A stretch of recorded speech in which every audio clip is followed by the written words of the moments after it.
Will Stanton est un garçon qui va bientôt fêter son 14e anniversaire.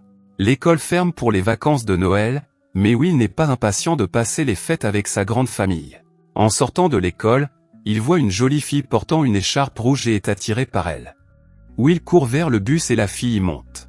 Les frères de Will le taquinent sur sa timidité et sur le fait qu'il a rarement des amis. Sa jeune sœur, Gwen, lui demande de parler à la fille avant qu'elle ne descende du bus. Malheureusement, la fille se lève et part à l'arrêt suivant, mais laisse tomber son écharpe. Will la ramasse, mais le bus repart avant qu'il puisse la rendre.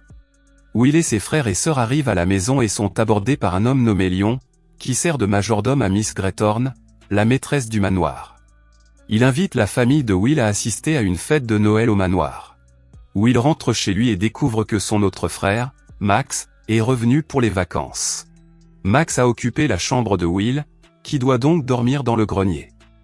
Le père, John, a déménagé la famille dans un petit village anglais parce qu'il a obtenu un poste d'enseignant. La mère Marie, quant à elle, est femme au foyer et aime sa famille nombreuse. La famille se réunit pour le dîner et John demande à Max quels sont ses projets d'études supérieures. Max répond qu'il réfléchit encore à ses options et reproche à son père de ne pas être capable de rédiger une thèse. Les garçons se moquent ensuite de Will et de la fille qu'il a rencontrée dans le bus ce jour-là. Le lendemain, deux fermiers, Dawson et George, apportent un sapin de Noël à la famille. Les deux fermiers semblent excités et honorés de voir Will et lui souhaitent un joyeux anniversaire. Ils disent aussi qu'il y aura un orage ce soir-là, bien que le ciel soit très clair. Plus tard, les frères de Will lui offrent des cadeaux d'anniversaire. Mais Max s'est trompé de carte, car il pensait que Will fêtait ses 13 ans, tandis que les jumeaux lui donnent une chaussette, en lui disant qu'il recevrait l'autre le jour de Noël. Cependant, Will est ravi de recevoir le cadeau de Gwen. Elle est la seule à avoir pensé au cadeau et lui a offert une magnifique montre-bracelet. Tout en aidant Will à mettre la montre, elle lui demande de faire un vœu et Will souhaite une chute de neige, comme celle qu'ils ont eue aux États-Unis. Plus tard dans la soirée, la famille passe un appel vidéo avec Stephen, qui leur a envoyé des cadeaux. Stephen dit à Will que sa chemise est différente de celle des autres. Stephen raconte qu'il se promenait dans un vieux marché lorsqu'il est tombé sur le cadeau et qu'il a pensé qu'il devait être celui de Will. Ce soir-là, Will est ravi de voir la neige tomber dans le grenier. Mais il fait si froid qu'il se lève pour aller fermer les fenêtres. Il est surpris lorsqu'il ferme les fenêtres si fort qu'elles manquent de se briser. Le lendemain, Will se trouve à l'arrêt de bus et remarque que de nombreux corbeaux se sont installés sur un arbre voisin. Heureusement, le bus arrive et Will se rend au centre commercial, où il veut acheter un cadeau de Noël à Gwen. Will trouve un beau pendentif et l'achète pour elle. Alors qu'il s'apprête à quitter le centre commercial, Will est attrapé par deux policiers. Ils l'accusent d'avoir volé le pendentif et lui demandent de les suivre pour répondre à quelques questions. Dans la salle d'interrogatoire, Will se rend compte que quelque chose ne va pas. Les lumières ne cessent de vaciller et les policiers changent d'apparence. Les policiers demandent à Will de leur faire des signes, mais celui-ci est un peu perdu, car il n'a aucune idée de ce qu'est un signe. Bientôt, les policiers révèlent leur véritable apparence et tentent d'attaquer Will. Mais celui-ci les repousse facilement, révélant son pouvoir pour la première fois. Will sort de la salle d'interrogatoire en courant, poursuivi par les deux policiers, mais il parvient à leur échapper. Il est encore surpris par tout ce qui se passe et ne comprend pas pourquoi tout le monde semble vouloir l'attraper. Will essaie de dire à son père qu'il se passe quelque chose d'étrange, mais son père et le reste de la famille l'ignorent. Ce soir-là, Will et sa famille se rendent à la fête de Noël à laquelle ils ont été invités au manoir. Will est abordé par les deux paysans de tout à l'heure, qui lui demandent s'il passe une bonne soirée. Will voit la fille qu'il a vue dans le bus, mais James intervient et va lui parler. Cela met Will en colère, il prend son manteau et s'en va. Au même moment, Lion et Miss Greythorn se demandent s'ils doivent parler à Will de son sort. Will se promène seul dans les bois lorsqu'un homme à cheval se met à le poursuivre. Will fuit l'homme et ses chiens, mais l'homme à cheval est plus rapide et parvient à le rattraper. L'homme demande à Will le signe, mais Will ne comprend pas ce qu'il lui demande. Soudain, Lion et Miss Greythorn apparaissent et disent à l'homme à cheval, le cavalier, de laisser Will tranquille. Mais promet qu'il retrouvera son pouvoir dans quelques jours et que, cette fois, il s'assurera que personne n'est en vie pour l'arrêter. Le groupe voit que Will est troublé et voyage dans le temps jusqu'à un monde ancien. Il révèle à Will qu'ils sont les anciens guerriers qui servent la lumière. Il lui explique qu'il y a longtemps, dans un lieu appelé le Grand Hall, la lumière et les ténèbres se sont affrontées. La lumière a gagné, mais n'a pas pu vaincre complètement les ténèbres. Pour cela, Will doit obtenir 6 signes qui aideront la lumière à vaincre les ténèbres pour toujours. Ils expliquent que les pouvoirs de Will ont été activés le jour de son 14e anniversaire et qu'il a acquis la capacité de voir les signes. Malheureusement, lorsque les pouvoirs de Will ont été activés, le cavalier l'a senti et a donc voulu l'éliminer. Will se demande pourquoi il a acquis ce pouvoir et on lui révèle qu'il est le sourcier, le 7e fils. Lui seul peut lire un texte ancien, comme le livre sacré, le livre de Grammarie, qui l'aidera à identifier les signes. Will rit immédiatement en expliquant qu'il a 5 frères et qu'il est donc le 6e fils. Il leur dit qu'ils ont choisi la mauvaise personne. Will veut partir, mais ils lui disent qu'il ne peut pas échapper à son destin. Will a une vision des ténèbres qui s'emparent du monde. Cela le trouble et il manque d'être impliqué dans un accident alors qu'il apparaît au milieu de la route. Cette nuit-là, Will fait des recherches sur la lumière et les ténèbres. Il pose des questions à son père, John étant professeur de physique. Will veut savoir s'il est possible pour l'obscurité de vaincre la lumière. John dit à Will qu'il devrait se réjouir d'être un enfant, parce qu'il n'a pas à se préoccuper de choses aussi importantes que la fin du monde. Will est dans le grenier lorsqu'il tire un tiroir et trébuche, se blessant à la cheville. Mary appelle le médecin pour qu'il soigne la cheville de Will. Will est en train de boire un verre lorsqu'il entend la voix du docteur et comprend immédiatement qu'il s'agit du cavalier. Le docteur demande à Mary d'aller chercher quelques affaires dans l'autre pièce pour qu'il puisse passer un moment en privé avec Will. Le médecin soigne la jambe de Will et lui promet de lui donner tout ce qu'il veut s'il lui donne les marques. Il le menace également de lui faire du mal s'il choisit de se ranger du côté des vieux guerriers. Mary revient dans la pièce et le médecin laisse la cheville de Will en l'état.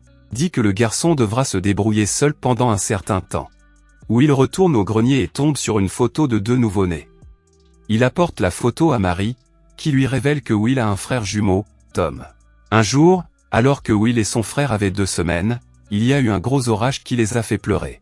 Mary a donc emmené Will en bas et a demandé à John de prendre Tom. Malheureusement, lorsqu'il arriva dans la chambre des garçons, Tom était introuvable. La famille a cherché partout, mais personne n'avait vu ou entendu quoi que ce soit qui puisse les aider à retrouver Tom. Cet enlèvement a beaucoup affecté John, qui a cessé de rédiger sa thèse et a sombré dans la dépression. Convaincu que le mal approche, Will décide de travailler avec les vieux guerriers.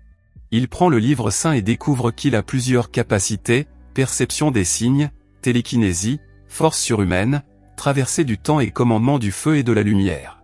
Malheureusement, Will ne peut pas voler, ce qui le déçoit. Lion aide alors Will à utiliser ses pouvoirs. C'est ainsi que Will perçoit le premier signe sur le pendentif qu'il a acheté pour Gwen. Il perçoit le 2e signe, mais doit faire un long voyage pour le retrouver avec les guerriers. Malheureusement, l'équipe est attaquée par une vieille femme qui libère des serpents qui piègent tout le monde. Heureusement, Will parvient à s'échapper et à trouver l'autre signe, remontant ainsi le temps jusqu'à l'église avec son équipe. En parlant à Lion, Will découvre que c'est son ancêtre, Thomas, qui a créé les signes. Il avait révélé que le 6e signe ne pourrait jamais être trouvé, car il n'avait jamais été caché. Lion dit que Will est le sourcier, et qu'il est donc le seul à pouvoir comprendre le sens des paroles de Thomas. Will apprend que le nouvel emploi de son père dans cette petite ville a été organisé par les anciens guerriers. Ce soir-là, le chevalier rencontre un anonyme. Il lui dit que son pouvoir obscur augmente de jour en jour, mais que Will a déjà trouvé 2 signes, et qu'il devient donc lui aussi plus fort. Le cavalier dit alors à la personne de lui rapporter les signes et qu'elle sera récompensée. Pendant ce temps, Will dîne avec sa famille lorsque James entre. Il présente à tout le monde Maggie, la fille qui intéresse Will, et ce dernier est déçu d'apprendre que les deux sortent ensemble. Maggie s'approche de Will et lui révèle qu'elle a aussi des pouvoirs, créant un signe avec des grains de sel. Après le dîner, Will montre ses pouvoirs à Maggie, mais il veut savoir pourquoi Maggie est avec James et si elle est une ancienne guerrière. Maggie explique que Will ne devrait pas s'inquiéter de ces petites choses, mais qu'il devrait se concentrer sur ce qui l'attend. Elle ajoute qu'elle n'est pas une guerrière, mais une amie qui prend soin de lui. Will dit qu'il a ressenti un lien immédiat avec elle dès qu'il l'a vue et qu'il a pensé à elle pendant longtemps. La conversation est interrompue par James, qui demande ce qu'ils font tous les deux. Le fait de voir Maggie quitter la maison met Will en colère et il se précipite au manoir pour parler à Lion. Will ne pense pas pouvoir sauver le monde, puisqu'il ne peut même pas parler aux filles. Lion lui dit qu'il est le sourcier, qu'il peut donc faire ce qu'il veut et qu'il devrait se concentrer sur la défaite des ténèbres et non sur les filles. Will quitte le manoir et hurle de frustration, laissant son pouvoir mettre le feu aux arbres voisins. Miss Greythorn s'en aperçoit et gronde Lion pour ne pas l'avoir écouté, conseillant à Will de revenir frapper à la porte. Peu après, Will est abordé par Gwen, qui l'a suivi jusqu'au manoir. Gwen lui demande s'il va bien et Will répond par l'affirmative. Cependant, il voit des nuages se former et réalise qu'il peut trouver le troisième signe. Will prend Gwen dans ses bras et tous deux traversent le temps jusqu'à un village où les gens se battent. Will et Gwen se cachent des combattants et Will aperçoit le signe caché dans un bouclier. Gwen et lui suivent le propriétaire du bouclier jusqu'à un bateau. Will quitte Gwen et monte dans le bateau pour récupérer le bouclier, mais il est rattrapé par un homme encombrant. L'homme jette Will à l'eau et s'apprête à l'attaquer lorsqu'il voit la montre de Will, celle que lui a donnée Gwen. L'homme accepte d'échanger le bouclier contre la montre, ce qui permet à Will d'obtenir la troisième marque et de rentrer chez lui. Will demande à Gwen de ne révéler à personne ce qui s'est passé. Mais il est réprimandé par Lion pour avoir utilisé ses pouvoirs, car il doit les garder pour le combat à venir. Lion s'excuse également d'avoir mis Will à la porte plus tôt et promet de faire de son mieux pour être un bon gardien. Lorsque Will rentre chez lui, il trouve Max qui l'attend.